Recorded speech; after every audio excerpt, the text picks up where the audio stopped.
Switzerland! A beautiful alpine country in the heart of Europe, but not in Europe. A paradox? Not really. It's just because the Swiss decided long ago not to join their neighbours in the club known as the European Union. Another way of looking at it, Switzerland wants its cake and to eat it too. That's why it's agreed a lot of deals with the EU, so the Swiss can enjoy the best of both worlds. The deals, or bilateral treaties, facilitate everything from trade to transport, science projects, and visa-less travel around Europe.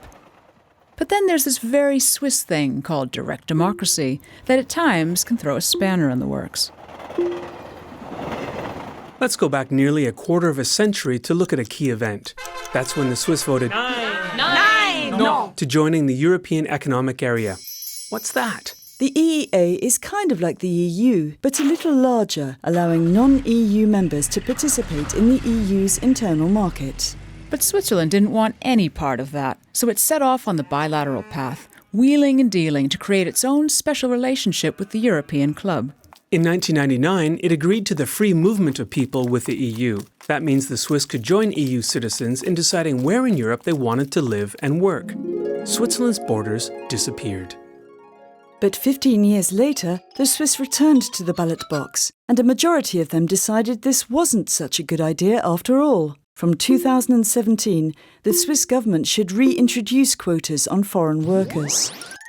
The EU was not pleased. It froze Switzerland out of an important science program, Horizon 2020, and its Erasmus Plus student exchange scheme. It could get worse. If the Swiss can't find a way of imposing foreign labour quotas that is acceptable for the EU could tear up all bilateral treaties. Always being on the outside looking in has other disadvantages. Switzerland has no say in EU policy, but must introduce new regulations to mirror regulatory changes in the EU. For instance, Switzerland is planning several changes to its financial services laws to ensure that its banks can continue to have access to the EU financial system.